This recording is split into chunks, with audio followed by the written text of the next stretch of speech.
ಉತ್ತರ ಕನ್ನಡ ಜಿಲ್ಲೆಯ ಅಂಕೋಲಾ ಬಳಿ ಪೆಟ್ರೋಲ್ ಸಾಗಿಸುತ್ತಿದ್ದ ಟ್ಯಾಂಕರ್ ಸ್ಫೋಟವಾಗಿದೆ. ಅಕ್ಸೂರು ಸಮೀಪದ ಕಂಚಿನಬಾಗಿಲು ಬೊಗ್ರಿ ಬೈಲ್ ಹೆದ್ದಾರಿಯಲ್ಲಿ ಟ್ಯಾಂಕರ್ ಹೊತ್ತಿ ಉರಿದಿದೆ. ಪ್ರಾಥಮಿಕ ಮಾಹಿತಿ ಪ್ರಕಾರ KA48A 2330 ನೋಂದಣಿ ಸಂಖ್ಯೆಯ ಟ್ಯಾಂಕರ್ ಪೆಟ್ರೋಲಿಯಂ ಉತ್ಪನ್ನ ಸಾಗಿಸುತ್ತಿತ್ತು.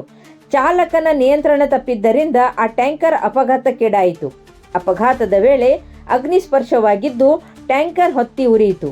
ಬಾಂಬ್ ಸಿಡಿದ ರೀತಿಯಲ್ಲಿ ದೊಡ್ಡ ಸ್ಫೋಟ ಸಂಭವಿಸಿದ್ದು ಸುತ್ತಲಿನ ಜನ ಬೆಚ್ಚಿಬಿದ್ದರು. ಟ್ಯಾಂಕರ್ ಹೊತ್ತಿ ಉರಿಯುತ್ತಿದ್ದರೂ ಅಲ್ಲಿದ್ದ ಜನರಿಂದ ಸಮೀಪ ಹೋಗಲು ಸಾಧ್ಯವಾಗಲಿಲ್ಲ. ಇನ್ನಷ್ಟು ದೊಡ್ಡ ಪ್ರಮಾಣದ ಬೆಂಕಿ ಆವರಿಸುವ ಹಿನ್ನೆಲೆ ಸ್ಥಳೀಯರು ಭಯಭೀತರಾಗಿರುವುದು ಕಾಣಿಸಿತು. ಟ್ಯಾಂಕರ್ಗೆ ಬೆಂಕಿ ಬಿದ್ದ ವಿಷಯದ ಬಗ್ಗೆ ತುರ್ತು ಸಹಾಯವಾಣಿಗೆ ಫೋನ್ ಮಾಡಲು ಪ್ರಯತ್ನಿಸಿದರಾದರೂ ನೆಟ್ವರ್ಕ್ ಸಮಸ್ಯೆ ಕಾಡಿತು. ಆದಾಗ್ಯೂ ಅಲ್ಲಿದ್ದ ಪ್ರತ್ಯಕ್ಷದರ್ಶಿಗಳು ಅಗ್ನಿಶಾಮಕ ಸಿಬ್ಬಂದಿ, ಹೈವೇ ಪೆಟ್ರೋಲ್ ಹಾಗೂ ಪೊಲೀಸರಿಗೆ ಫೋನ್ ಮಾಡಿ ವಿಷಯ ಮುಟ್ಟಿಸಿದರು. ಅವಘಡದ ವೇಳೆ ಟ್ಯಾಂಕರ್ ಒಳಗಿದ್ದ ಚಾಲಕ ಹಾರಿದ್ದನ್ನು ಅಲ್ಲಿದ್ದವರು ನೋಡಿದ್ದಾರೆ.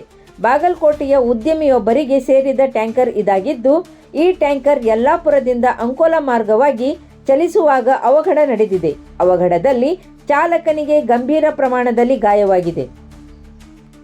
ಅಗ್ನಿ ಅವಘಡದ ಪರಿಣಾಮ ದಟ್ಟ ಹೊಗೆ ಕಾಣಿಸಿಕೊಂಡಿದೆ.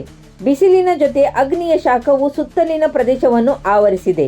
ಹೆದ್ದಾರಿ ಸಂಚಾರವನ್ನು ಬಂದ್ ಮಾಡಲಾಗಿದ್ದು ರಕ್ಷಣಾ ಕಾರ್ಯಾಚರಣೆ ಶುರುವಾಗಿದೆ. ಸದ್ಯ ಬೆಂಕಿ ಆರಿಸುವ ಪ್ರಯತ್ನ ಮುಂದುವರೆದಿದೆ.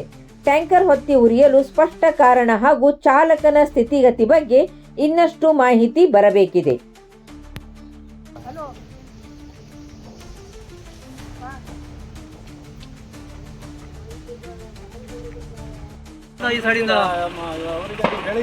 ಇಲ್ಲ, ಯಾರಿಗೂ ಹೇಳಿಲ್ಲ ರೀ. ಫೋನ್ ತಾಗ್ತಾ ಇಲ್ಲ, ಇಲ್ಲಿ ಫೋನ್ ತಾಗ್ತಿಲ್ಲ, ರೇಂಜ್ ಇಲ್ಲ. 118 118 112 ಹಾಂ ಮಾಡಿ.